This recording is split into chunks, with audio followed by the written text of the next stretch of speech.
ನಂಬಿಕೆ ಬಿಲಿಗ್ರಾಮ್ ಅಧ್ಯಾಯ 5. ನಂಬಿಕೆಯ ಮೂಲಕ ಕೃಪೆಯಿಂದಲೇ ರಕ್ಷಣೆ ಹೊಂದಿದವರಾಗಿದ್ದೀರಿ. ಆ ರಕ್ಷಣೆಯು ನಿಮ್ಮಿಂದುಂಟಾದದಲ್ಲ, ಅದು ದೇವರ ವರವೇ. ಆದುದರಿಂದ ಹೊಗಳಿಕೊಳ್ಳುವುದಕ್ಕೆ ಯಾರಿಗೂ ಆಸ್ಪದವಿಲ್ಲ. ಎಫೆಸ 2:8-9. ದೇವರೊಂದಿಗೆ ಸಂಧಾನವಾಗುವ ಹಾದಿಯಲ್ಲಿ ಮತ್ತೊಂದು ಮೆಟ್ಟಲನ್ನು ಹತ್ತಲು ನಾವು ಸಿದ್ಧರಾಗಿದ್ದೇವೆ. ಕಳೆದ ಕಾಲದ ಜೀವಿತವನ್ನು, ಪಾಪಗಳನ್ನು ತೊರೆದು ಬಿಡಲು ನೀವು ಸಿದ್ಧರಾಗಿದ್ದೀರಿ. ಈ ಮಾರ್ಪಾಟು ನಿಮ್ಮ ಜೀವಿತದಲ್ಲಿ ಉಂಟಾಗಬೇಕು ಎಂದು ನೀವು ದೃಢವಾದ ತೀರ್ಮಾನವನ್ನು ಮಾಡಿಕೊಂಡಿರುವಿರಿ. ಈಗ ನೀವು ದೇವರನ್ನು ಬಿಟ್ಟು ಅಗಲಿ ಹೋಗುವವರಾಗಿ ಅಲ್ಲ, ಆತನ ಪ್ರೀತಿಯನ್ನು, ಕರುಣೆಯನ್ನು, ಆಶ್ರಯವನ್ನು ಬಯಸುವವರಾಗಿರುವಿರಿ. ನೀವು ಮುಂದೆ ನಡೆಯುವ ಮಾರ್ಗವನ್ನು ಆರಿಸಿಕೊಂಡಿರುವಿರಿ. ದೇವರ ಕಡೆಗೆ ತಿರುಗಿಕೊಂಡು ಅದು ಎಷ್ಟೇ ಕಠಿಣವಾದ ಮಾರ್ಗವೇ ಆಗಿದ್ದಾಗಿಯೂ ಸರಿಯಾದ ಮಾರ್ಗವನ್ನೇ ಆರಿಸಿಕೊಂಡಿದ್ದೀರಿ. ನೀವು ಈಗ ಆರಿಸಿಕೊಂಡಿರುವ ಮಾರ್ಗವು 3500 ವರ್ಷಗಳ ಹಿಂದೆಯೇ ಮೋಸೆಯು ಆರಿಸಿಕೊಂಡ ಮಾರ್ಗವೇ ಆಗಿದೆ. ಐಗುಪ್ತ ದೇಶದ ಸಿಂಹಾಸನಾಧಿಕಾರಿಯಾಗುವುದನ್ನು ಅವನು ತೊರೆದವನಾಗಿ ಸತ್ಯದೇವರನ್ನು ಹಿಂಬಾಲಿಸುವವನಾದನು. ಮೋಸೆಗೆ 40 ವರ್ಷ ವಯಸ್ಸಾದಾಗ ಅವನು ದೇವಪ್ರೀತಿ ಇಲ್ಲದ ಶ್ರೀಮಂತಿಕೆಯನ್ನು, ಕೀರ್ತಿಯನ್ನು ತೊರೆದು ಸಂಕಟದಿಂದ ಕೂಡಿದ ಉತ್ತಮ ಮಹತ್ವವು ನಂಬಿಕೆಯೇ ಹೆಚ್ಚಿನದೆಂಬ ತೀರ್ಮಾನ ಮಾಡಿದನು. ಪ್ರಪಂಚದ ಇತಿಹಾಸದಲ್ಲಿ ಇದಕ್ಕೂ ಕಠಿಣವಾದ ತೀರ್ಮಾನ ಮಾಡಲು ಮುಂದಾದವರು ಬಹುವಿರಳ. ಮೋಸೆಯು ವಿದ್ಯಾ ಪಾರಂಗತನೂ ದೊಡ್ಡ ಅಂತಸ್ತನ್ನು, ಶ್ರೀಮಂತಿಕೆಯನ್ನು ಪಡೆದವನು ಆಗಿದ್ದನು. ಐಗುಪ್ತದ ಅರಸನ ಮಗಳಿಗೆ ಅವನು ಮಗನಾದದರಿಂದ ಎಲ್ಲ ವಿಧವಾದ ಗೌರವದಿಂದ ಕೂಡಿದ ಆಡಂಬರವಾದ ಜೀವನವು ಅವನದಾಗಿತ್ತು. ಆ ಕಾಲದಲ್ಲಿ ಸಂಪತ್ತು, ಪ್ರಾಬಲ್ಯವು, ಕೀರ್ತಿಯೂ ಉಳ್ಳ ಐಗುಪ್ತ ದೇಶದ ಸಿಂಹಾಸನವು ಬಹು ಸುಲಭವಾಗಿ ಅವನದಾಗುತ್ತಿತ್ತು. ಆದರೆ ಮೋಸೆಯು ದೊಡ್ಡವನಾದ ಮೇಲೆ ಫರೋಹನ ಕುಮಾರ್ತೆಯ ಮಗನೆನಿಸಿಕೊಳ್ಳುವುದು ಬೇಡವೆಂದದ್ದು ನಂಬಿಕೆಯಿಂದಲೇ. ಸ್ವಲ್ಪ ಕಾಲ ಪಾಪ ಭೋಗಗಳನ್ನು ಅನುಭವಿಸುವುದಕ್ಕಿಂತ ದೇವಜನರೊಂದಿಗೆ ಕಷ್ಟವನ್ನು ಅನುಭವಿಸುವುದೇ ಒಳ್ಳೆಯದೆಂದು ತೀರ್ಮಾನಿಸಿಕೊಂಡನು. ಐಗುಪ್ತ ದೇಶದ ಸರ್ವ ಐಶ್ವರ್ಯಕ್ಕಿಂತಲೂ ಕ್ರಿಸ್ತನ ನಿಮಿತ್ತ ಉಂಟಾಗುವ ನಿಂದೆಯೇ ಶ್ರೇಷ್ಠ ಭಾಗ್ಯವೆಂದೆನಿಸಿಕೊಂಡನು. ಯಾಕೆಂದರೆ ಬರುವ ಪ್ರತಿಫಲದ ಮೇಲೆ ಕಣ್ಣಿಟ್ಟಿದ್ದನು. ಅವನು ಅರಸನ ರೌದ್ರಕ್ಕೆ ಭಯಪಡದೆ ಐಗುಪ್ತ ದೇಶವನ್ನು ಬಿಟ್ಟು ಹೋದದ್ದು ನಂಬಿಕೆಯಿಂದಲೇ. ಇಬ್ರಿಯ 11ನೇ ಅಧ್ಯಾಯ 24-27 ಎಂದು ಸತ್ಯವೇದದಲ್ಲಿ ಮೋಸೆಯನ್ನು ಕುರಿತು ಓದುತ್ತೇವೆ. ಈ ವಾಕ್ಯಗಳಲ್ಲಿ ಬೇಡವೆಂದದ್ದು, ಬಿಟ್ಟು ಹೋದದ್ದು ಎಂಬ ಪದಗಳನ್ನು ಗಮನಿಸಿರಿ. ಇದೇ ನಿಜವಾದ ಮನ ತಿರುಗುವಿಕೆ ಎನಿಸಿಕೊಳ್ಳುತ್ತದೆ. ನಂಬಿಕೆಯಿಂದಲೇ ಆ ರೀತಿ ಬಿಟ್ಟು ಹೋದನು ಎಂದು ಸತ್ಯವೇದವು ವಿವರಿಸುತ್ತದೆ. ದೇವರೊಂದಿಗೆ ಸಂಧಾನವಾಗುವುದರಲ್ಲಿ ನಂಬಿಕೆ ಎಂಬುದು ಮುಖ್ಯವಾದದ್ದಾಗಿದೆ. ನೀತಿಯ ಅನುಭವಕ್ಕೆ ಮನೋಚೈತನ್ಯ ಅವಶ್ಯವೆಂದು ಕೆಲವು ಮನೋಶಾಸ್ತ್ರಜ್ಞರು ಹೇಳುತ್ತಾರೆ. ಆದರೆ ಉದ್ರೇಕಕ್ಕೆ ಒಳಗಾದ ಒಂದು ಸ್ಥಿತಿಯಲ್ಲಿ ಮೋಸೆಯು ಈ ತೀರ್ಮಾನವನ್ನು ಮಾಡಲಿಲ್ಲ. ಅವನ ಮನಗುಂದುವಿಕೆಯು ಆ ತೀರ್ಮಾನಕ್ಕೆ ಕಾರಣವೆಂದು ಹೇಳಲು ಸಾಧ್ಯವಿಲ್ಲ. ಯಾಕೆಂದರೆ ಅವನು ಉಪಯೋಗವಿಲ್ಲದ ಒಬ್ಬ ವ್ಯಕ್ತಿಯಾಗಿರಲಿಲ್ಲ. ತನ್ನ ಆಶೆ ನೆರವೇರಲಿಲ್ಲವೆಂಬ ನಿರಾಶೆಯೂ ಅವನಲ್ಲಿ ಇರಲಿಲ್ಲ. ಅವನು ದೇವಾದಿದೇವರ ಮಾರ್ಗದಲ್ಲಿ ನಡೆಯತೊಡಗಿದ್ದು, ಅವನು ಜೀವಿತವನ್ನು ನಡೆಸಲು ಬೇಕಾದ ಸೌಕರ್ಯಗಳು ಅವನಿಗೆ ದೊರಕಲಿಲ್ಲವೆಂಬುದಕ್ಕಾಗಿ ಅಲ್ಲ. ಜೀವಿತದಲ್ಲಿ ನಿರಾಶಾದಾಯಕನಾಗಿ, ಜಿಗುಪ್ಸೆಯಿಂದ ಕೂಡಿದವನಾಗಿ ಅವನು ಭಕ್ತಿ ಮಾರ್ಗವನ್ನು ಆರಿಸಿಕೊಳ್ಳಲಿಲ್ಲ. ಲೋಕ ಕೊಡಬಹುದಾದಂಥ ಮನೋರಂಜನೆ, ಲೌಕಿಕ ಭೋಗ ಭಾಗ್ಯಗಳ ಕೊರತೆ ಅವನಿಗಿರಲಿಲ್ಲ. ಒಬ್ಬ ವ್ಯಕ್ತಿ ದೇವರೊಂದಿಗೆ ಸಂಚರಿಸುವುದನ್ನು ಆರಿಸಿಕೊಳ್ಳಲು ಮೇಲೆ ಹೇಳಿದ ಕಾರಣಗಳಷ್ಟೇ ಅಲ್ಲ, ಇನ್ನು ಅನೇಕ ಕಾರಣಗಳು ಇವೆ. ಆದರೆ ಮೋಸೆಗೆ ಸಂಬಂಧಿಸಿದಂತೆ ಇವು ಯಾವ್ಯಾವು ಅನ್ವಯಿಸಲಾರದು. ನರಭಾವವನ್ನು, ಪಿಶಾಚಿಯನ್ನು ಬಿಟ್ಟು ಅಗಲುವಂತೆ ಅವನಿಗೆ ಒತ್ತಾಯ ಇರಲಿಲ್ಲ. ಅವನೇ ಅದನ್ನು ಅರಿತುಕೊಂಡು ಅಗಲಿಸಿದನು. ಮೋಸೆಯು ದೃಢವಾದ ಮನೋಬಲವುಳ್ಳ ವ್ಯಕ್ತಿಯಲ್ಲ. ಚೆನ್ನಾಗಿ ಆಲೋಚನೆ ಮಾಡಿ ತೀರ್ಮಾನ ತೆಗೆದುಕೊಳ್ಳುವ ವ್ಯಕ್ತಿಯೂ ಅಲ್ಲ. ಒಳ್ಳೆಯ ಆಶ್ರಯವನ್ನು ಹುಡುಕುವ ಒಂದು ಮಗುವೂ ಅಲ್ಲ. ಮುಖ್ಯವಾದವನೆಂಬ ಹೆಸರನ್ನು, ಕೀರ್ತಿಯನ್ನು ಬಯಸುವ ಒಬ್ಬ ವ್ಯಕ್ತಿಯಾಗಿ ಮೋಸೆ ಇರಲಿಲ್ಲ. ರಕ್ಷಣೆ ಹೊಂದಲು ಬಯಸುವವರನ್ನು ಅವಹೇಳನೆ ಮಾಡುವವರು ಅನೇಕರಿರುವರು. ಆದರೆ ಆ ರೀತಿ ಯಾರೂ ಮೋಸೆಯನ್ನು ಅವಹೇಳನ ಮಾಡುವಂತಿರಲು ಇಲ್ಲ. ಯಾರಿಗೂ ದೊರೆಯದಂಥ ಮಹಾ ದೊಡ್ಡ ಭಾಗ್ಯ ಮೋಸೆಗೆ ಲಭಿಸಿತ್ತು.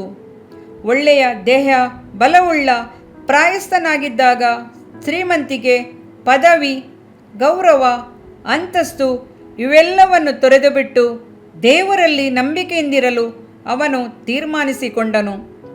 ಜೀವಿತದಲ್ಲಿ ಒಳ್ಳೆಯ ಸ್ಥಿತಿ ಇಲ್ಲದಿದ್ದವರಿಗೆ, ದೃಢ ಮನಸ್ಸಿಲ್ಲದವರಿಗೆ ಮಾತ್ರವೇ ಭಕ್ತಿಯ ಮಾರ್ಗ ಅವಶ್ಯವೆಂದು ಯಾರಾದರೂ ಹೇಳಿದರೆ ನನಗೆ ಆ ಕೂಡಲೇ ಮೋಸೆಯ ನೆನಪಾಗುತ್ತದೆ. ಸಾವಿರಗಟ್ಟಲೆ ಜನರೊಂದಿಗೆ ಅವರ ಆತ್ಮಿಕ ಜೀವಿತವನ್ನು ಕುರಿತು ಮಾತಾಡಲು ನನಗೆ ಒಳ್ಳೆಯ ಅವಕಾಶವಿದ್ದಿತು. ಚಿಂತನ ಸಾಮರ್ಥ್ಯವಿರುವ ಕೆಲವರು ಕ್ರಿಸ್ತ ಯೇಸುವನ್ನು ತಮ್ಮ ಕರ್ತನನ್ನಾಗಿ ಯಜಮಾನನನ್ನಾಗಿ ಸ್ವೀಕಾರ ಮಾಡಲು ಒಪ್ಪುವುದಿಲ್ಲ. ಅದಕ್ಕೆ ಕಾರಣ ಕ್ರೈಸ್ತ ಧರ್ಮದ ಮೂಲ ತತ್ವಗಳು ಬುದ್ಧಿವಂತರಿಗೆ ರುಚಿಸುವುದಿಲ್ಲ ಎಂಬ ತೀರ್ಮಾನಕ್ಕೆ ಬರಬಾರದು. ಕ್ರೈಸ್ತ ಜೀವಿತದ ಕರ್ತವ್ಯಗಳನ್ನು, ಜವಾಬ್ದಾರಿಕೆಯನ್ನು ಅಂಗೀಕರಿಸಲು ನಿರಾಕರಿಸುವ ಉದ್ದೇಶದಿಂದಲೇ ಅಂಥವರು ಕ್ರಿಸ್ತನನ್ನು ಉದಾಸೀನ ಮಾಡುತ್ತಾರೆ ಎಂಬುದು ನಾನು ತಿಳಿದುಕೊಂಡ ಸತ್ಯವಾಗಿದೆ. ಕ್ರಿಸ್ತ ಯೇಸುವಿನ ಬಳಿ ಬಾರದಂತೆ ಅವರನ್ನು ತಡೆದು ನಿಲ್ಲಿಸುವುದು ಅವರ ಬುದ್ಧಿ ಚಾತುರ್ಯವಲ್ಲ, ದೃಢವಿಲ್ಲದ ಅವರ ಮನೋಭಾವವೇ ಆಗಿದೆ. ತಮ್ಮನ್ನು ಆತನಿಗೆ ಒಪ್ಪಿಸಿಕೊಟ್ಟು ಎಲ್ಲವನ್ನು ಆತನಿಗೆ ಸಮರ್ಪಣೆ ಮಾಡುವ ಮನಸ್ಸು ಅವರಿಗಿಲ್ಲ. ಧರ್ಮದ ನೀತಿ ನಿಯಮಗಳನ್ನು, ಅವುಗಳನ್ನು ಅನುಸರಿಸುವವರ ಕರ್ತವ್ಯಗಳನ್ನು ಕುರಿತು ಮೋಸೆ ಚಿಂತನೆ ಮಾಡಿದನು. ತಾನು ದೇವರನ್ನು ಆತುಕೊಂಡು ಹಿಂಬಾಲಿಸಿದರೆ ಬಹಳ ಉತ್ತಮವಾದವುಗಳೆಂದು ಎಣಿಸಿಕೊಂಡಿರುವ ಅನೇಕ ಸಂಗತಿಗಳನ್ನು ಅವರು ತೊರೆಯಬೇಕಾಬಹುದೆಂದು ಅವನು ಮನಗೊಂಡನು. ಅವನು ಅವಸರಪಟ್ಟು ಏನನ್ನು ಮಾಡಲಿಲ್ಲ. ಉದ್ರೇಕಗೊಂಡು ಹರುಕು ಮುರುಕಾಗಿ ಪರಿಶೋಧಿಸಿ ತೀರ್ಮಾನಿಸಲಿಲ್ಲ. ತಾನು ಯಾವುದನ್ನೆಲ್ಲ ಕಳೆದುಕೊಳ್ಳಬೇಕೆಂಬುದನ್ನು ಚೆನ್ನಾಗಿ ತಿಳಿದು ತನ್ನ ಸೂಕ್ಷ್ಮ ಬುದ್ಧಿಯನ್ನು ಉಪಯೋಗಿಸಿ ಆ ಕಾರ್ಯವನ್ನು ಚೆನ್ನಾಗಿ ವಿಮರ್ಶಿಸಿದ ತರುವಾಯವೇ ತೀರ್ಮಾನಿಸಿದನು. ತಾನು ಎಲ್ಲವನ್ನು ಪರಿಶೋಧಿಸುವುದಕ್ಕಾಗಿ ಅವನು ದೇವರನ್ನು ಹಿಂಬಾಲಿಸಲಿಲ್ಲ.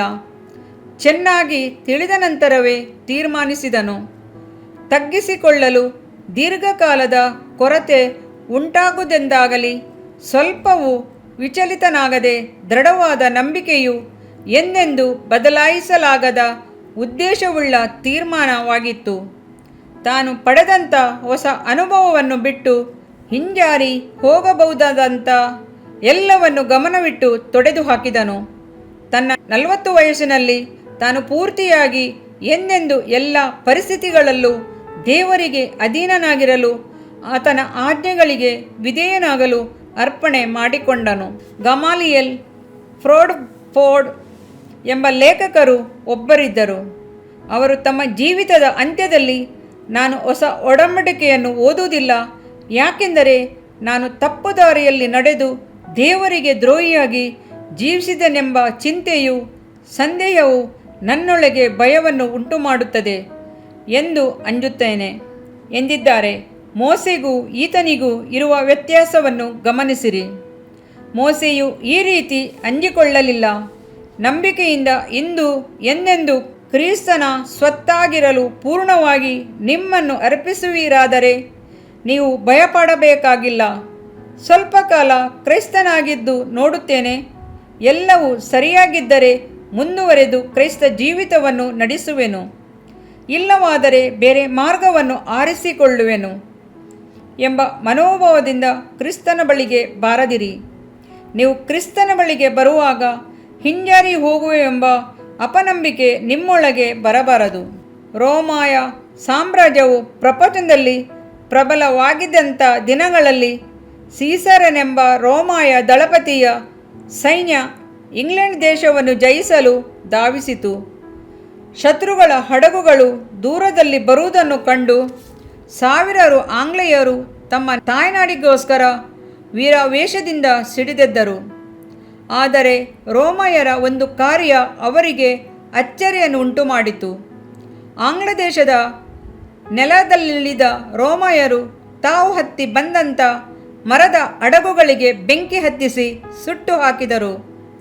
ತಾವು ಹಿಂದಿರುಗಿ ಓಡಿ ಹೋಗಲು ಆಸ್ಪದವಿಲ್ಲದಂತೆ ಮಾಡಿಬಿಟ್ಟರು. ಕೆಚ್ಚೆದೆಯ ಆ ರೋಮಾಯ ಸೈನಿಕರು ಆಂಗ್ಲ ದೇಶವನ್ನು ಹಿಡಿದದ್ದರಲ್ಲಿ ಆಶ್ಚರ್ಯಪಡುವ ಕಾರಣವೇ ಇಲ್ಲ. ಇಟಲಿ ದೇಶದ ಟೈಬರ್ ನದಿ ದಡದಲ್ಲಿರುವ ಒಂದು ಚಿಕ್ಕ ಗ್ರಾಮ ಪ್ರಪಂಚಕ್ಕೆ ಮೊದಲನೆಯ ನಗರವಾಗಿ ಬದಲಾದದರಲ್ಲಿ ಅಚ್ಚರಿಯಿಲ್ಲ. ನಾವು ನಮ್ಮನ್ನು ಪರಿಪೂರ್ಣವಾಗಿ ಅರ್ಪಣೆ ಮಾಡಬೇಕು, ನಮ್ಮ ಪ್ರೀತಿಯನ್ನು ಆತನಿಗೆ ಅರ್ಪಿಸಬೇಕು ಎಂದು ಯೇಸುಕ್ರಿಸ್ತನು ಹಕ್ಕಿನಿಂದ ಕೇಳುತ್ತಾನೆ. ಯಾವನಾದರೂ ನೇಗಿಲಿನ ಮೇಲೆ ತನ್ನ ಕೈಯನ್ನು ಹಾಕಿ ಹಿಂದಕ್ಕೆ ನೋಡಿದರೆ ಅವನು ದೇವರ ರಾಜ್ಯಕ್ಕೆ ತಕ್ಕವನಲ್ಲವೆಂದು ಲೂಕ 9ನೇ ಅಧ್ಯಾಯ 62ನೇ ವಚನ ಎಂಬುದು ದೇವರ ವಾಕ್ಯ. ಜೀವಿತದ ಆದಿಯಲ್ಲಿ ತನ್ನ ಮುಂದಿದ್ದಂಥ 2 ದಾರಿಗಳಲ್ಲಿ ಮೋಸೆಯು ಆ ಮಹತ್ತರವಾದ ತೀರ್ಮಾನ ಮಾಡಿದನು. ತನ್ನ ಮುಂದಿರುವ ದಾರಿಗಳು ಎಲ್ಲಿಗೆ ಹೋಗುವುದೆಂಬುದನ್ನು ಚಿಂತನೆ ಮಾಡಿದನು. ಮೊದಲನೇದಾಗಿ ಮೋಸೆ ವಿಶಾಲವಾದ ಆದಿಯನ್ನು ದೃಷ್ಟಿಸಿ ನೋಡಿದನು. ಅಲ್ಲಿ ಅಧಿಕಾರವು ಆಡಂಬರವೂ ಇದ್ದಿತು. ಉಲ್ಲಾಸ ಮನೋರಂಜನೆಗೆ ಕೊರತೆ ಇರಲಿಲ್ಲ. ಅದು ಅವನು ನಡೆದು ಪಳಗಿದ ಆದಿಯಾಗಿತ್ತು. 40 ವರ್ಷಗಳು ಅವನು ನಡೆದಿದ್ದನು. ಅದರ ಅಂತ್ಯ ನಾಶವೆಂದು, ಅದು ನರಕಕ್ಕೆ ಅಲ್ಲದೆ ಬೇರೆಲ್ಲಿಗೂ ನಡೆಸಲಾರದು ಎಂಬುದು ಅವನಿಗೆ ತಿಳಿದಿತ್ತು. ಮತ್ತೊಂದು ಆದಿಯನ್ನು ಅವನು ನೋಡಿದಾಗ ಅದು ಇಕ್ಕಟ್ಟಿನ ಆದಿಯೆಂದು ತಿಳಿದುಕೊಂಡನು. ಆ ಆದಿಯಲ್ಲಿ ನಡೆಯುವವರು ಅನುಭವಿಸಲಿರುವ ಕಷ್ಟಗಳು, ಉಪದ್ರವಗಳು, ನಿರಾಶೆಗಳೆಲ್ಲವೂ ಅವನಿಗೆ ಪ್ರಕಟವಾಯಿತು. ಆ ಆದಿಯಲ್ಲಿ ಸಂಭವಿಸುವ ತೊಂದರೆಗಳು, ವೇದನೆಗಳು, ವ್ಯಥೆಗಳು ಅವನ ಕಣ್ಣ ಮುಂದೆ ಹಾದು ಹೋದವು. ಆದಾಗ್ಯೂ ಆ ಆದಿಯಲ್ಲಿ ಹೊಂದಲಿರುವ ಜಯವನ್ನು, ನಿತ್ಯ ಜೀವವೆಂಬ ಫಲವನ್ನು ಅವನ ನಂಬಿಕೆಯ ಕಣ್ಣುಗಳು ಕಂಡವು. ಮೋಶೆಗಿಂತಲೂ ಬುದ್ಧಿಯಲ್ಲೂ ತಿಳುವಳಿಕೆಯಲ್ಲೂ ಕೊರತೆಯುಳ್ಳ ಬೇರೆ ಯಾರೇ ಆಗಿದ್ದರೂ ಅವರು ಮೊದಲನೇ ಆದಿಯನ್ನೇ ಆರಿಸಿಕೊಳ್ಳುತ್ತಿದ್ದರು. ಆ ಕಾಲದಲ್ಲಿ ಐಗುಪ್ತ ದೇಶವು ಲೌಕಿಕ ಜ್ಞಾನದಲ್ಲಿ ಮಹಾ ಉನ್ನತ ಸ್ಥಿತಿಯಲ್ಲಿ ಇದ್ದ ನಾಡಾಗಿದ್ದಿತು. ಆ ದಿನಗಳಲ್ಲಿ ಆ ದೇಶದ ಜೀವನದಿಯಾಗಿ ಹರಿಯುತ್ತಿದ್ದ ನೈಲ್ ನದಿಯು ವರಪ್ರಸಾದವಾಗಿತ್ತು. ಆ ದೇಶದ ಸೈನ್ಯವು ಯಾರಿಂದಲೂ ಜಯಿಸಲಾರದ ಪ್ರಬಲ ಸೈನ್ಯವಾಗಿದ್ದಿತು. ಆ ದೇಶದ ವಿದ್ಯಾ ಸಂಸ್ಥೆಗಳು, ಶಿಕ್ಷಣ ಕೇಂದ್ರಗಳು ಇತರೆ ನಾಡುಗಳಿಗೂ ಸಹ ಮಾದರಿಯ ಸಂಸ್ಥೆಗಳಾಗಿದ್ದವು. ಮೋಸೆ ಮಾಡಿದಂಥ ಮಹಾ ತ್ಯಾಗವನ್ನು ಮಾಡುವಂತೆ ನಮ್ಮನ್ನು ಯಾರೂ ಕೇಳಲಿಲ್ಲ. ಅವನಿಗೆ ಸಂಭವಿಸಿದಂಥ ಅನೇಕ ಶೋಧನೆಗಳು ನಮ್ಮಲ್ಲಿ ಅನೇಕರಿಗೆ ಸಂಭವಿಸಲಿಲ್ಲ. ನಮ್ಮಲ್ಲಿ ಅನೇಕರಿಗೆ ಸಿಗದಂಥ ಲೌಕಿಕ ಭೋಗ ಭಾಗ್ಯಗಳು ಅವನನ್ನು ಹುಡುಕಿ ಬಂದವು. ಪಾಪದಲ್ಲಿ ಒಂದು ವಿಧವಾದ ಸಂತೋಷವಿದೆಯಾದರೂ ಅದು ಶಾಶ್ವತವಾದದಲ್ಲವೆಂದು ಸತ್ಯವೇದವು ಬೋಧಿಸುತ್ತದೆ. ಅದು ನೀರ ಮೇಲಿನ ಗುಳ್ಳೆಯಂತೆ ಮರೆಯಾಗುವುದಂಥದ್ದು, ನಿರಂತರವಾದ ಆದರಣೆಯು ಉಂಟಾಗುವಂಥದ್ದಲ್ಲ. ದೇವರನ್ನು ಆರಿಸಿಕೊಂಡಂಥ ಮೋಸೆಯು ಒಂದು ದೊಡ್ಡ ತ್ಯಾಗವನ್ನು ಮಾಡಿದವನಾಗಿದ್ದು ಮಹತ್ತರವಾದ ಬಲವನ್ನು ಅವನು ಕಂಡುಕೊಂಡನು. ಮೋಸೆಯ ಕಾಲದಲ್ಲಿ ಅನೇಕರು ಶ್ರೀಮಂತರಾಗಲು ಸಾಧ್ಯವಿರಲಿಲ್ಲ. ಹೌದು, ಪ್ರಪಂಚದಲ್ಲಿ ದೊಡ್ಡ ಶ್ರೀಮಂತರಾಗುವ ಅವಕಾಶ ಕೆಲವರಿಗೆ ಮಾತ್ರವೇ ಉಂಟು. ಈ ದಿನಗಳಲ್ಲಿ ಅನೇಕರು ಶ್ರೀಮಂತರಾಗಬಹುದು. 1923ರಲ್ಲಿ ಚಿಕಾಗೋ ಎಂಬ ನಗರದ ದೊಡ್ಡ ಹೋಟೆಲ್ ಒಂದರಲ್ಲಿ ಅಂದಿನ ಶ್ರೀಮಂತರು 8 ಮಂದಿ ಸೇರಿದರು. ಅವರಿಗೆ ಆಸ್ತಿ, ಅಧಿಕಾರ ಅಪಾರವಾಗಿತ್ತು. ಆ ದಿನದ ಅಮೆರಿಕದ ಸಂಯುಕ್ತ ಸಂಸ್ಥಾನದ ಸರ್ಕಾರದ ಆರ್ಥಿಕ ಸ್ಥಿತಿಗಿಂತಲೂ ಈ 8 ಮಂದಿಯ ಶ್ರೀಮಂತಿಕೆ ಹೆಚ್ಚಾಗಿತ್ತು. ವಸ್ತುಗಳನ್ನು ಕೊಡುವುದರಲ್ಲಿ ಅವರನ್ನು ಕುರಿತು ಮಕ್ಕಳು ಸಹ ಕತೆ ಹೇಳುತ್ತಿದ್ದರು. ಅನೇಕರು ಅವರಂತೆ ತಾವು ಇರತೊಡಗಿದರು. ಅಮೆರಿಕ ದೇಶದ ಉತ್ಪಾದನಾ ವಿಭಾಗದಲ್ಲೂ ಆರ್ಥಿಕ ಸ್ಥಿತಿಯಲ್ಲೂ ಈ 8 ಮಂದಿ ಹೆಸರುವಾಸಿಗಳಾಗಿದ್ದರು. 1923ರಲ್ಲಿ ಅವರನ್ನು ಕುರಿತು ಬಂದ ಸುದ್ದಿ ಸಮಾಚಾರಗಳು ಅನೇಕರನ್ನು ಆಕರ್ಷಿಸಿತು. ಅನೇಕರು ತಮ್ಮ ಉದ್ದೇಶಗಳಲ್ಲಿ, ಅನಿಸಿಕೆಗಳಲ್ಲಿ ಆ ಕಥೆಗಳಿಗೆ ಮಾರುಹೋದರು ಮತ್ತು ಕೆಲವರು ಅವರ ಬಗ್ಗೆ ಅಸೂಯೆ ತಾಳಿದರು. ಅವರಂತೆ ಆಗಬೇಕೆಂದು ಅನೇಕರು ಪ್ರಯತ್ನಿಸಿದರು. ಆದರೆ ಆ ವರ್ಷದಲ್ಲಿ ಅವರನ್ನು ಕುರಿತು ಹೊರಬಂದ ವಿಷಯಗಳು ಅವರ ಜೀವಿತದ ಕಥೆಗಳೇ ಆಗಿದ್ದವು. ಅವರ ಬಾಳಿನ ಚರಿತ್ರೆಯ ಅಂತ್ಯದ ಅಧ್ಯಾಯಗಳು ಆ ವರ್ಷದ ಅನಂತರವೇ ಬರೆಯಲ್ಪಟ್ಟಿತು. ಚಿಕಾಗೋ ನಗರದ ಹೋಟೆಲಿನಲ್ಲಿದ್ದ ಸಮಯದಲ್ಲಿ ಅವರ ಸ್ಥಿತಿಯೂ ಸಹ ಕವಲು ಹಾದಿಯ ತುದಿಯಲ್ಲಿ ನಿಂತ ಮೋಸೆಯ ಸ್ಥಿತಿಯಂಥದ್ದೇ ಆಗಿತ್ತು. ಅವರೊಬ್ಬರ ಮುಂಭಾಗದಲ್ಲೂ 2 ಹಾದಿಗಳಿದ್ದವು. ಒಂದು ವೇಳೆ ಆ ಹಾದಿಗಳು ಅವರ ಕಣ್ಣುಗಳಿಗೆ ಕಾಣದೆ ಹೋಗಿದ್ದಿರಬಹುದು, ಅಥವಾ ಅದನ್ನು ಕುರಿತು ಅವರು ತಲೆಕೆಡಿಸಿಕೊಳ್ಳದೆ ಇದ್ದಿರಬಹುದು. ಅವರ ಜೀವನ ಚರಿತ್ರೆಯು ಬರೆದು ಮುಗಿದು ಹೋದ ಅಧ್ಯಾಯಗಳಾದವು. ಅವರ ಚರಿತ್ರೆಯ ಅಂತ್ಯದ ಸಂಭವಗಳನ್ನು ಇಂದು ನಾವು ಅರಿತಿದ್ದೇವೆ. ಮೋಸೆಯ ಚರಿತ್ರೆಯನ್ನು ಸರಿತೂಗಿಸಿ ನೋಡುವಂತೆ ಅವರ ಜೀವಿತವನ್ನು ಪರಿಶೋಧಿಸಿ ಯಾವುದು ಸರಿಯಾದದ್ದು ಎಂಬ ವಿವರವನ್ನು ನಾವು ತಿಳಿಯಬಹುದು. ಆ 8 ಮಂದಿಯಲ್ಲಿ ಒಬ್ಬರು ತನ್ನ ಅಂತ್ಯಕಾಲದಲ್ಲಿ ಸಾಲ ಮಾಡಿ ಜೀವನ ಸಾಗಿಸಿದರು. ಕೊನೆಯಲ್ಲಿ 1 ಕಾಸಿಗೆ ಗತಿಯಿಲ್ಲದೆ ಗತಿಸಿದರು. ಮತ್ತೊಬ್ಬರು ಸಾಲ ತೀರಿಸಲಾರದ ಸ್ಥಿತಿಯಲ್ಲಿ ಬೇರೆ ದೇಶದಲ್ಲಿ ಸತ್ತರು. ಮತ್ತೊಬ್ಬರು ಸೆರೆಗೆ ತಳ್ಳಲ್ಪಟ್ಟರು. 4ನೆಯವರು ಸೆರೆಮನೆಯಲ್ಲಿದ್ದು ಸಾಯುವ ಮೊದಲು ಬಿಡುಗಡೆಯಾದರು. ಉಳಿದ 3 ಆತ್ಮಹತ್ಯೆ ಮಾಡಿಕೊಂಡು ನಾಶವಾದರು. ಆ ವ್ಯಕ್ತಿಗಳಿಗೆ ಹಣ, ಪದವಿ, ಕೀರ್ತಿ, ಜ್ಞಾನ, ವಿದ್ಯೆ ಎಲ್ಲವೂ ಇತ್ತು. ಆದರೆ ಜೀವಿತಕ್ಕೆ ಮುಖ್ಯವಾದ ಹಾಗೂ ನಿಜವಾದ ಅರ್ಥವನ್ನು, ಉದ್ದೇಶವನ್ನು ಅವರು ಕಂಡುಕೊಳ್ಳಲಿಲ್ಲ. ಅಂದರೆ ಕ್ರೈಸ್ತ ಬೋಧನೆಗೂ ಸಾಧನೆಗೂ ಅತ್ಯವಶ್ಯಕವಾದ ಮನ ತಿರುಗುವಿಕೆಗೆ ಕಾರಣವೂ ಆದಂಥ ಮತ್ತೆ ಹುಟ್ಟುವ ಅನುಭವವನ್ನು ಅನುಗ್ರಹಿಸುವಂಥ ನಂಬಿಕೆ ಅವರಿಗೆ ಇರಲಿಲ್ಲ. ಅವರು ಕ್ರಿಸ್ತನನ್ನು ನಂಬಲಿಲ್ಲ. ಅದು ಅವರಿಗೆ ಬೇಡವಾಯಿತು. ಅವರು ಕರ್ತನಾದ ಯೇಸು ಕ್ರಿಸ್ತನ ಮೇಲೆ ನಂಬಿಕೆ ಇಟ್ಟಿದ್ದರೆ ಅವರ ಜೀವಿತದ ಅಂತ್ಯ ಎಷ್ಟೋ ಮಹತ್ವವುಳ್ಳದಾಗಿರುತ್ತಿತ್ತು. ಮೋಸೆಯು ನಂಬಿಕೆಯಿಂದ ಐಗುಪ್ತ ದೇಶದ ಸರ್ವ ಐಶ್ವರ್ಯಕ್ಕಿಂತಲೂ ಕ್ರಿಸ್ತನ ನಿಮಿತ್ತ ಉಂಟಾಗುವ ನಿಂದೆಯೇ ಶ್ರೇಷ್ಠ ಭಾಗ್ಯವೆಂದೆಣಿಸಿ ಅದನ್ನು ತಳ್ಳಿ ಹಾಕಿದನು. ಅವನು ತನ್ನ ಜೀವಿತವನ್ನು ಬಡತನ, ಒಂಟಿತನ, ನಮ್ರತೆಯಲ್ಲೇ ಕಳೆಯಬೇಕಾದರೂ ಅಂತ್ಯದಲ್ಲಿ ಎಲ್ಲ ಪ್ರತಿಫಲಕ್ಕಿಂತಲೂ ಮಹತ್ತಾದ ನಿತ್ಯ ಜೀವವನ್ನು ಪಡೆಯಬಹುದೆಂದು ಅವನು ಅರಿತುಕೊಂಡದ್ದು ಅವನಿಂದಲೇ, ಅವನಲ್ಲಿದ್ದ ನಂಬಿಕೆಯಿಂದಲೇ. ಶ್ರೀಮಂತರಾದ 8 ಮಂದಿಯನ್ನು ಕುರಿತು ನೋಡಿದೆವು. ಅವರು ಮೋಸೆಯನ್ನು ಕುರಿತು ಒಬ್ಬ ಬುದ್ಧಿಹೀನನೆಂದು ಎಣಿಸಿಕೊಂಡಿದ್ದಿರಬಹುದು. ಯಾವಾಗಲೂ ಸಿಕ್ಕಲಿರುವ ಒಳ್ಳೆಯದಕ್ಕಿಂತಲೂ ಹೀಗೆ ಇರುವುದೇ ಒಳ್ಳೆಯದು ಎಂದು ಅಂದುಕೊಂಡಿದ್ದಿರಬಹುದು. ಒಂದು ವೇಳೆ ಈ 8 ಮಂದಿ ಮೋಸೆಯ ಕಾಲದಲ್ಲಿ ಇದ್ದರೆ, ಮೋಸೆಯೇ, ನಾವು ಹೇಳುವುದನ್ನು ಗಮನಿಸು. ಐಗುಪ್ತದಲ್ಲಿ ನಿನಗಿರುವುದೆಲ್ಲವನ್ನು ನೀನು ಅರಿತಿರುವಿ.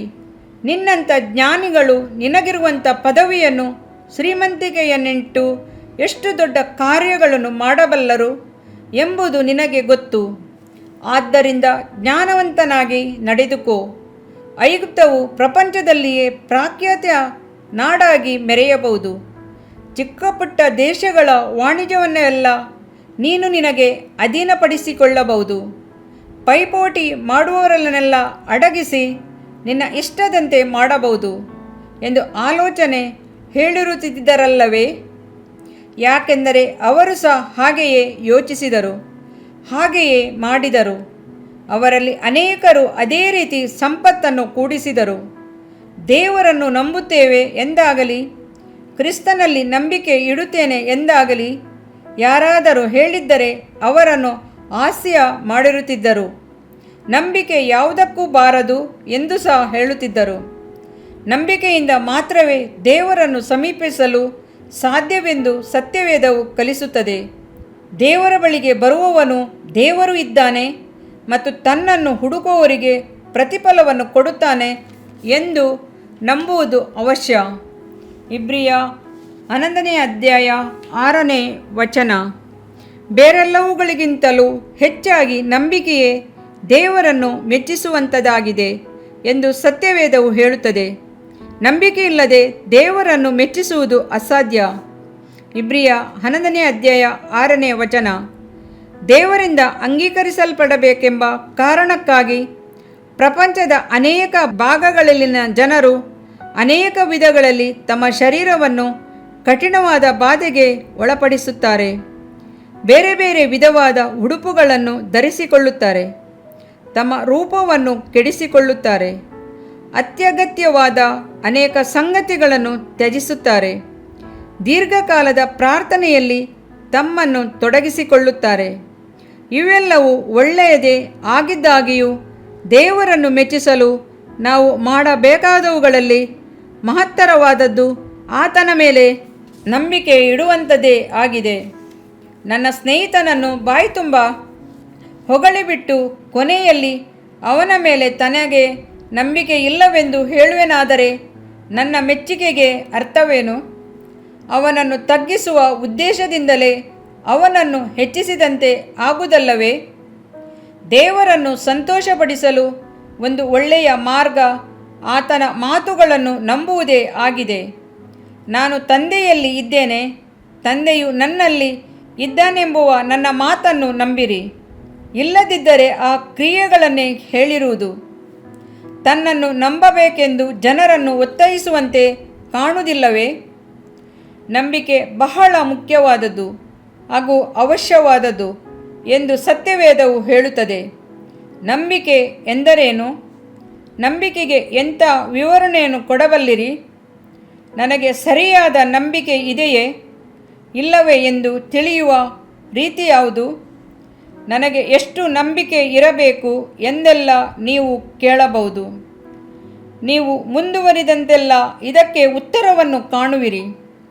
ನಂಬಿಕೆಯಿಂದಲೇ ರಕ್ಷಣೆ ಎಂದು ಸತ್ಯವೇದವು ಹೇಳುತ್ತದೆ.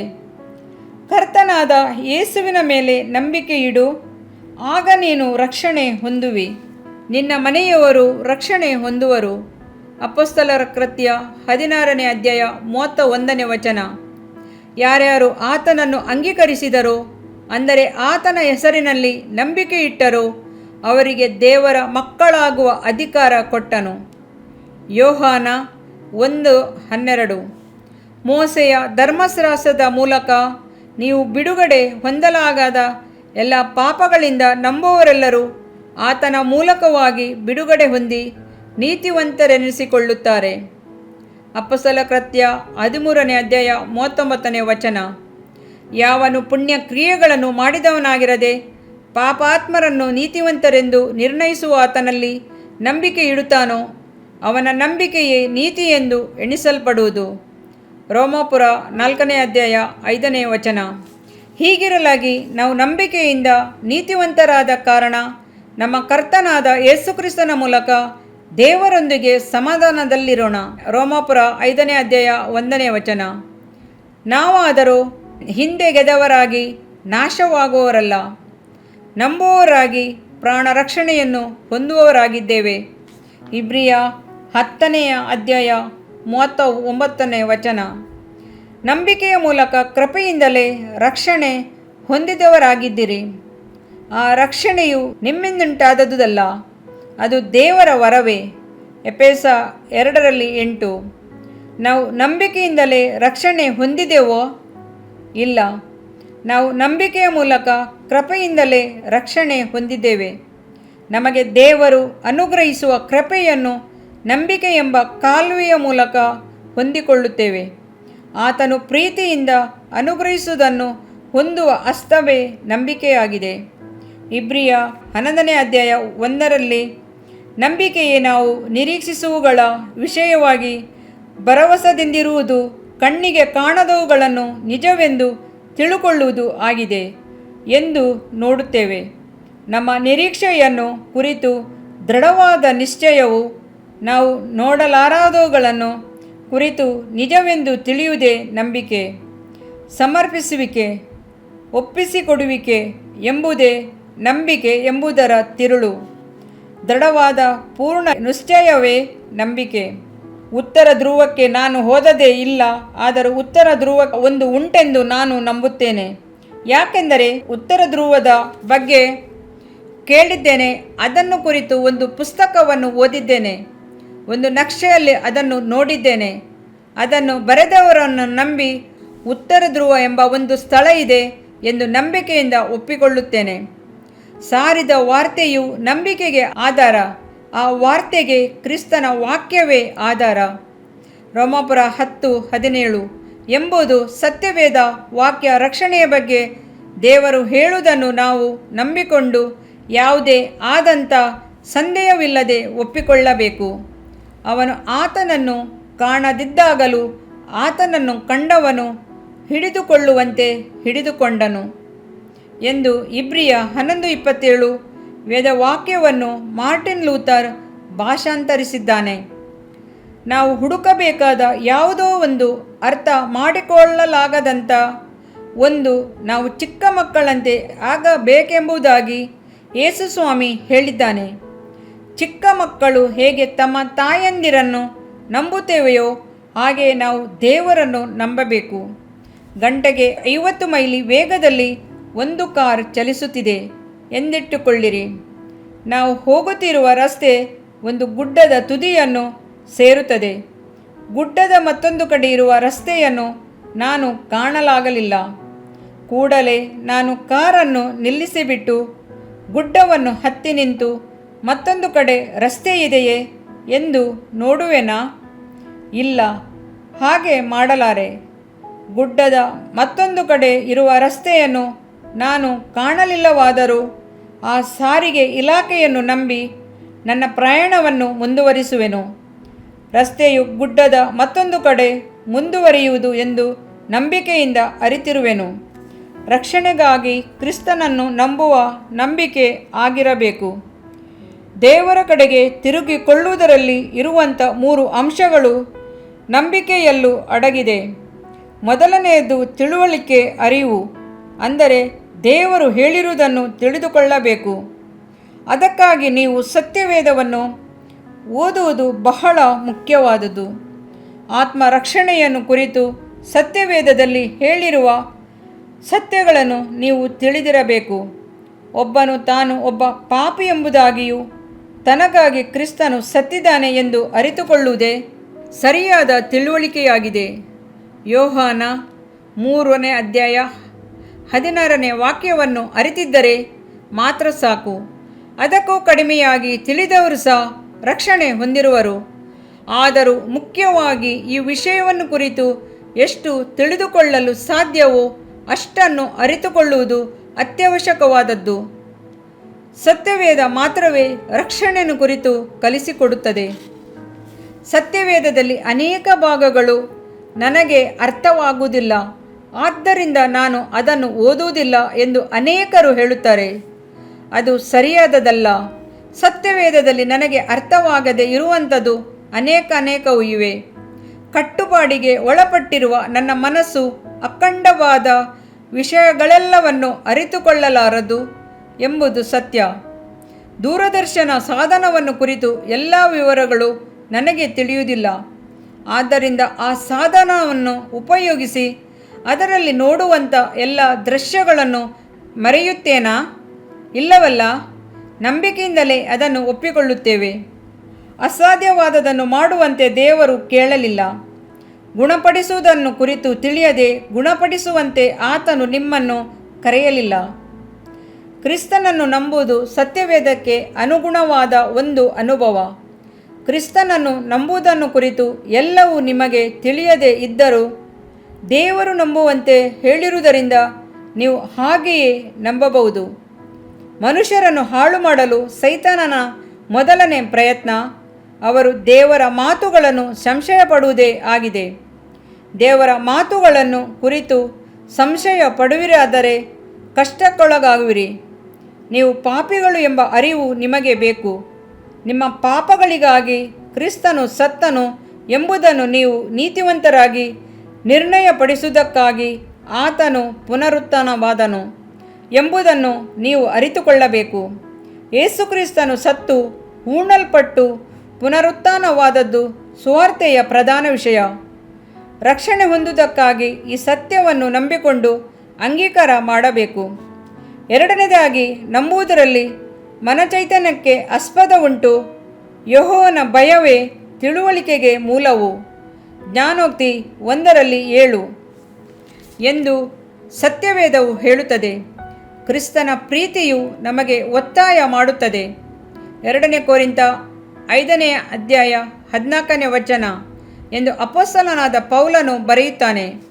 ಅಪೇಕ್ಷೆ, ಪ್ರೀತಿ, ಭಯ ಇವೆಲ್ಲವೂ ಮನಚೈತನ್ಯ ಹೊಂದುವಾಗಲೇ ಉಂಟಾಗುತ್ತದೆ. ಈ ಚೈತನ್ಯವನ್ನು ಜೀವಿತದಿಂದ ಅಗಲಿಸಲು ಸಾಧ್ಯವಿಲ್ಲ.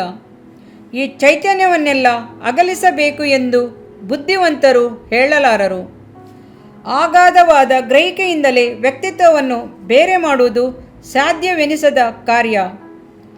ಗ್ರಹಿಕೆಗಳು ಇಲ್ಲದೆ ಜೀವನ ನಡೆಸುವುದು ಸಾಧ್ಯವಿಲ್ಲ. ಒಂದು ಕುಟುಂಬದ ಸದಸ್ಯರೆಲ್ಲರೂ ಕುಟುಂಬದಲ್ಲಿ ಹೊಂದಿಕೊಳ್ಳದೆ ಪ್ರೀತಿ ಇಲ್ಲದೆ ಇರುವುದು ಒಂದು ಕುಟುಂಬವೆನಿಸಲಾರದು. ಸಾಂಗ್ಸ್ಟರ್ ಎಂಬ ಪಂಡಿತರು ಕ್ರಯವಿಲ್ಲದೆ ಶ್ರಮಿಸಲ್ಪಡಲು ಪೂರ್ಣ ಆಶೀರ್ವಾದವನ್ನು ಅನುಗ್ರಹಿಸಲು ದೇವರು ಚಿತ್ತವುಳ್ಳಾತನೇ ಆಗಿದ್ದನೆಂಬ ಸುದ್ದಿಯನ್ನು ಯಾವುದೇ ಆದಂಥ ಸಂತೋಷವೂ ಇಲ್ಲದೆ ಅಂಗೀಕರಿಸಬೇಕೆಂಬುದಾಗಿಯೂ ಅಂಗೀಕರಿಸಿಕೊಂಡಂಥವರು ಸಹ ಸಂತೋಷ ಪಡಕೂಡದೆಂದು ಅಡ್ಡಿಪಡಿಸುವುದಾದರೆ ಅದು ಎಂದೆಂದೂ ಅಸಾಧ್ಯವಾದದೆಂದು ನೀವು ಹೇಳುವಿರಲ್ಲವೇ ಎಂದು ಕೇಳುತ್ತಾರೆ. ಸಭೆಯ ಅನುಭವವು ಅನೇಕರಲ್ಲಿ ಅನೇಕ ವಿಧವಾದ ಮನೋಚೈತನ್ಯವನ್ನು ಉಂಟು ಮಾಡಬಹುದು. ಕೆಲವರು ತಮ್ಮ ಗ್ರಹಿಕೆಯನ್ನು ಉದ್ವೇಗವನ್ನು ಹೊರಗಿಡುವುದಿಲ್ಲ. ಇನ್ನಿತರರು ತಮ್ಮ ತಮ್ಮ ಉದ್ವೇಗವನ್ನು ಅನಿಸಿಕೆಗಳನ್ನು ಶೀಘ್ರವಾಗಿ ಹೊರಗಡುವವರು. ಹೇಗೆ ಆದರೂ ಅನಿಸಿಕೆಗಳು ಗ್ರಹಿಕೆಗಳು ಇಲ್ಲದೆ ಹೋಗುವುದಿಲ್ಲ.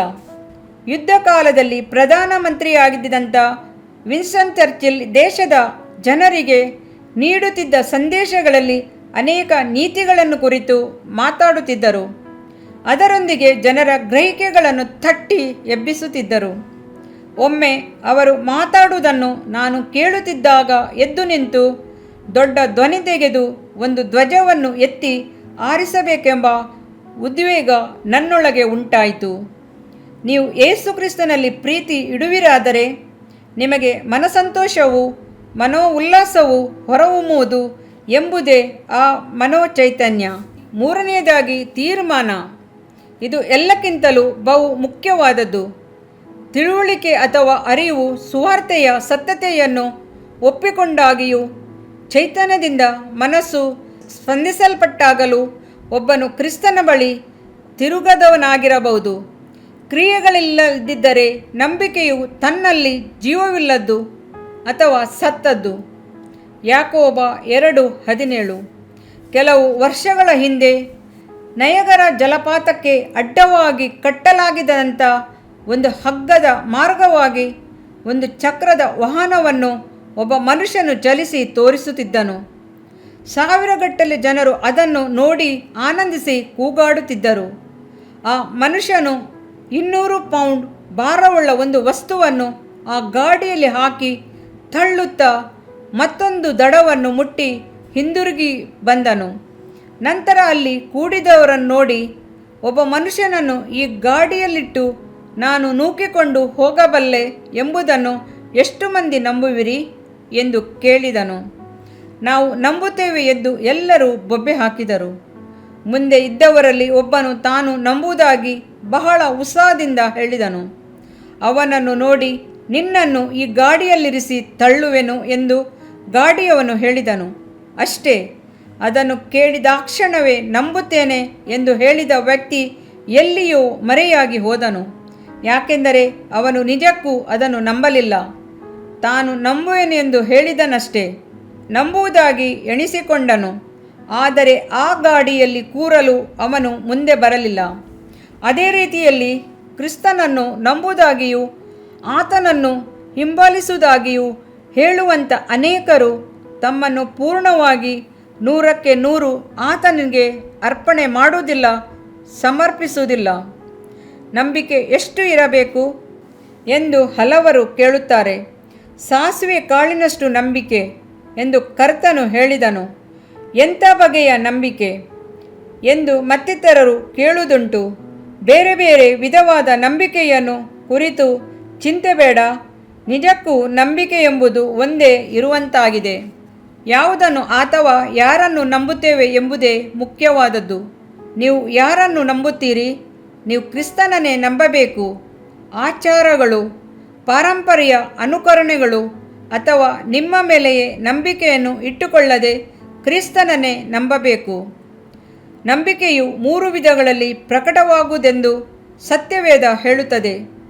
ನೀವು ನಂಬಿರುವಂಥ ಮೂಲ ತತ್ವಗಳಲ್ಲಿ ದೇವರೊಂದಿಗೂ ಸಭೆಯೊಂದಿಗೂ ನೀವು ಇಟ್ಟುಕೊಂಡಿರುವ ಐಕ್ಯದಲ್ಲೂ ನಿಮ್ಮ ಜೀವಿತದಲ್ಲೂ ಅದು ತಿಳಿದು ಬರುವುದು. ರಕ್ಷಣೆಗಾಗಿ ಕ್ರಿಸ್ತನಲ್ಲಿ ನಂಬಿಕೆ ಇಡುವುದರೊಂದಿಗೆ ನಿಮ್ಮ ನಿರೀಕ್ಷೆಯು ಅಂತ್ಯಗೊಳ್ಳುವುದಿಲ್ಲವೆಂದು ಸತ್ಯವೇದವು ಹೇಳುತ್ತದೆ. ನಂಬಿಕೆಯು ಬೆಳೆಯುತ್ತಲೇ ಹೋಗುವಂಥದ್ದು.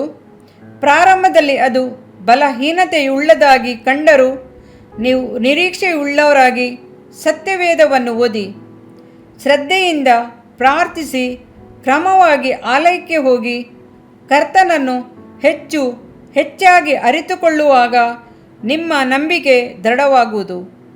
ನೀವು ಪಾಪಗಳನ್ನು ಬಿಟ್ಟು ಮಾನಸಾಂತರ ಹೊಂದಿ ಯೇಸುಕ್ರಿಸ್ತನನ್ನು ನಂಬಿಕೆಯಿಂದ ಸ್ವೀಕಾರ ಮಾಡಿದ ನಂತರ ನಿಮ್ಮನ್ನು ಕಾಪಾಡಲು, ಬಲಗೊಳಿಸಲು, ಆಧರಿಸಲು ನೀವು ಆತನನ್ನು ನಂಬಬೇಕು. ನಿಮ್ಮ ಅಗತ್ಯತೆಗಳು ಪೂರ್ಣವಾಗಲು, ನಿಮಗೆ ಸಂಭವಿಸುವುದೆಲ್ಲವನ್ನು ಸಹಿಸಲು ಶಕ್ತರಾಗಿರುವರಂತೆಯೂ ಉಪದ್ರವಗಳನ್ನು ಸಹಿಸಲು ಕ್ರಿಸ್ತನನ್ನೇ ಆತುಕೊಳ್ಳಬೇಕಾದ ಅವಶ್ಯಕತೆಯನ್ನು ಅಧಿಕವಾಗಿ ಕಲಿತುಕೊಳ್ಳುವಿರಿ. ಅಪೊಸ್ತಲನಾದ ಪೌಲನು ಹೇಳಿದಂತೆ ಕ್ರಿಸ್ತನೊಂದಿಗೆ ಸಿಲುಬೆಗೆ ಹಾಕಿಸಿಕೊಂಡವನಾಗಿದ್ದೇನೆ. ಇನ್ನು ಜೀವಿಸುವವನು ನಾನಲ್ಲ, ಕ್ರಿಸ್ತನು ನನ್ನಲ್ಲಿ ಜೀವಿಸುತ್ತಾನೆ. ಈಗ ಶರೀರದಲ್ಲಿರುವ ನಾನು ಜೀವಿಸುವುದು ಹೇಗೆಂದರೆ ದೇವಕುಮಾರನ ಮೇಲಣ ನಂಬಿಕೆಯಲ್ಲಿಯೇ. ಆತನು ನನ್ನನ್ನು ಪ್ರೀತಿಸಿ ನನಗೋಸ್ಕರ ತನ್ನನ್ನು ಒಪ್ಪಿಸಿಬಿಟ್ಟನು. ಗಲಾತ್ಯ 2:20 ಎಂದು ನೀವು ಸಹ ಹೇಳಬಲ್ಲಿರಿ. ಯೇಸುಕ್ರಿಸ್ತನಲ್ಲಿ ನೀವು ರಕ್ಷಣೆ ಹೊಂದಲು ನಂಬಿಕೆ ಇಡುವಾಗ ದೇವರೊಂದಿಗೆ ಸಮಾಧಾನವಾಗುವ ಹಾದಿಯಲ್ಲಿ ಮತ್ತೊಂದು ಹೆಜ್ಜೆ ಇಡುವಂಥವರಾಗುವಿರಿ. ಇದರಿಂದ ನಿನ್ನ ದೇಹಕ್ಕೆ ಆರೋಗ್ಯವು, ಎಲುಬುಗಳಿಗೆ ಸಾರವು ಉಂಟಾಗುವವು. ಜ್ಞಾನೋಕ್ತಿಗಳು 3ನೇ ಅಧ್ಯಾಯ 8ನೇ ವಾಕ್ಯ. ಪ್ರಿಯ ವೀಕ್ಷಕರೇ ಮತ್ತು ಕರ್ತನಲ್ಲಿ ಸಹೋದರ ಸಹೋದರಿಯರೇ, ನೀವು ನಮ್ಮ ಈ ಕಾರ್ಯಕ್ರಮವನ್ನ ವೀಕ್ಷಿಸಿದ್ದಕ್ಕಾಗಿ ದೇವರ ನಾಮದಲ್ಲಿ ನಿಮಗೆ ವಂದನೆಗಳು. ದೇವರ ವಾಕ್ಯವು ನಮ್ಮ ಎಲುಬಿಗೆ ಬಲವು, ಸಾರವೂ ಆಗಿದೆ ಎಂದು ಸತ್ಯವೇದವು ಹೇಳುವಂತೆ ಈ ಕಾರ್ಯಕ್ರಮವು ನಿಮಗೆ ಆಶೀರ್ವಾದಕರವಾಗಿದೆ ಎಂದು ನಂಬುತ್ತೇವೆ. ಪ್ರಿಯ ವೀಕ್ಷಕರೇ, ನಮ್ಮ ಈ ಸೇವೆಗಾಗಿ ಪ್ರಾರ್ಥಿಸಿರಿ ಮತ್ತು ಎಲ್ಲಾ ಕಾರ್ಯಕ್ರಮಗಳನ್ನ ಇತರರೊಂದಿಗೆ ಶೇರ್ ಮಾಡಿರಿ. ಅದೇ ರೀತಿಯಾಗಿ ನಮ್ಮ ಈ ಯೂಟ್ಯೂಬ್ ಚಾನೆಲ್ ಅನ್ನು ಸಬ್ಸ್ಕ್ರೈಬ್ ಮಾಡಿರಿ ಹಾಗೂ ಲೈಕ್ ಮಾಡಿ. ನಿಮ್ಮ ಅನಿಸಿಕೆಗಳನ್ನು ಕಮೆಂಟ್ ಬಾಕ್ಸ್ನಲ್ಲಿ ನಮಗೆ ತಿಳಿಯಪಡಿಸಿ. ನಮ್ಮ ಸಂಖ್ಯೆ 7022104605. ಈ ಸಂಖ್ಯೆಗೆ ಕರೆ ಮಾಡಿರಿ. ಒಬ್ಬ ಪಾಪಿಯ ಪ್ರಾರ್ಥನೆ, ಯೇಸುವನ್ನು ರಕ್ಷಕನಾಗಿ ಅಂಗೀಕರಿಸಲು ಮಾಡಬೇಕಾದ ಪ್ರಾರ್ಥನೆ. ಪ್ರಿಯ ಪರಲೋಕದ ತಂದೆಯೇ, ಯೇಸುವಿನ ಹೆಸರಿನಲ್ಲಿ ನಾನು ನಿನ್ನ ಬಳಿಗೆ ಬಂದಿದ್ದೇನೆ. ನನ್ನ ಬಳಿಗೆ ಬರುವವರನ್ನು ನಾನು ತಳ್ಳಿಬಿಡುವುದೇ ಇಲ್ಲ. ಯೋಹಾನ 6:37 ಎಂದು ನಿನ್ನ ವಾಕ್ಯ ಹೇಳುತ್ತದಲ್ಲ. ಆದ್ದರಿಂದ ನೀನು ನನ್ನನ್ನು ತಳ್ಳಿಬಿಡದೆ ನನ್ನನ್ನು ಸೇರಿಸಿಕೊಳ್ಳುವಿ ಎಂದು ನನಗೆ ಗೊತ್ತಿದೆ. ಆದ್ದರಿಂದ ನಾನು ನಿನಗೆ ಸ್ತೋತ್ರ ಮಾಡುತ್ತೇನೆ. ನೀನು ನಿನ್ನ ವಾಕ್ಯದಲ್ಲಿ ನೀನು ಯೇಸುವನ್ನೇ ಕರ್ತನೆಂದು ಬಾಯಿಂದ ಅರಿಕೆ ಮಾಡಿಕೊಂಡು ದೇವರು ಆತನನ್ನು ಸತ್ತವರೊಳಗಿಂದ ಎಬ್ಬಿಸಿದನೆಂದು ಹೃದಯದಿಂದ ನಂಬಿದರೆ ನಿನಗೆ ರಕ್ಷಣೆಯಾಗುವುದು ಎಂತಲೂ ಕರ್ತನ ನಾಮವನ್ನ ಹೇಳಿಕೊಳ್ಳುವವರೆಲ್ಲರಿಗೆ ರಕ್ಷಣೆಯಾಗುವುದೆಂತಲೂ ಬರೆದಿದೆ. ರೋಮ 10:9-13 ವಾಕ್ಯ. ಯೇಸು ಕ್ರಿಸ್ತನು ದೇವಕುಮಾರನೆಂದು ನನ್ನ ಹೃದಯದಲ್ಲಿ ನಂಬುತ್ತೇನೆ. ನನ್ನನ್ನು ನೀತಿವಂತನನ್ನಾಗಿ ಮಾಡುವುದಕ್ಕಾಗಿ ಆತನು ಸತ್ತವರೊಳಗಿಂದ ಎಬ್ಬಿಸಲ್ಪಟ್ಟನು ಎಂದು ನಂಬುತ್ತೇನೆ. ನಾನು ಆತನ ನಾಮವನ್ನ ಹೇಳಿಕೊಳ್ಳುತ್ತೇನೆ. ಯೇಸುವೇ, ನೀನೇ ಕರ್ತನು. ತಂದೆಯೇ, ನೀನು ನನ್ನನ್ನು ರಕ್ಷಿಸಿದಿ ಎಂದು ನಾನು ನಂಬುತ್ತೇನೆ.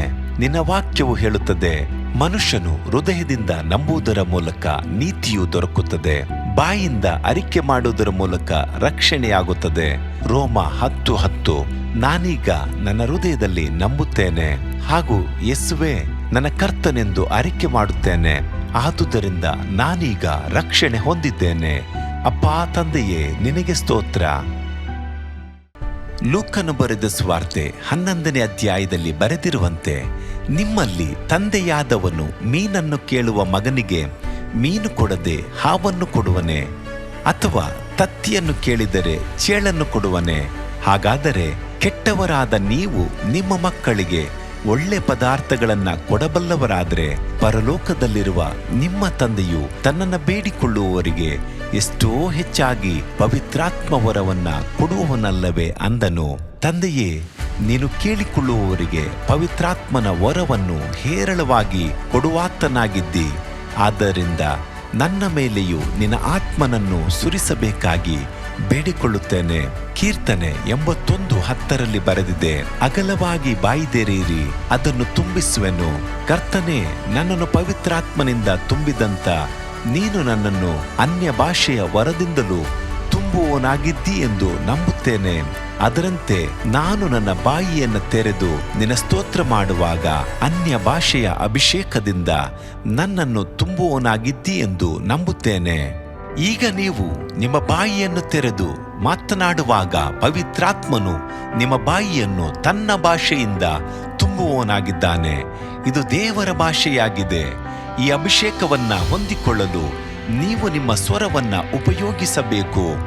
ಅದರಿಂದ ನೀವು ನಿಮ್ಮ ಬಾಯನ್ನು ತೆರೆದು ದೇವರಿಗೆ ಸ್ತೋತ್ರ ಮಾಡುವಾಗ ದೇವರು ನಿಮ್ಮನ್ನು ಅನ್ಯ ಭಾಷೆಯ ವರದಿಂದ ತುಂಬುವವನಾಗಿದ್ದಾನೆ. ಪ್ರಿಯರೇ, ಈಗ ನೀವು ಪವಿತ್ರಾತ್ಮನಿಂದ ತುಂಬಲ್ಪಟ್ಟ ಆತನ ಪ್ರಿಯ ಮಕ್ಕಳಾಗಿದ್ದೀರಿ. ದೇವರ ನಾಮಕ್ಕೆ ಸ್ತೋತ್ರವಾಗಲಿ.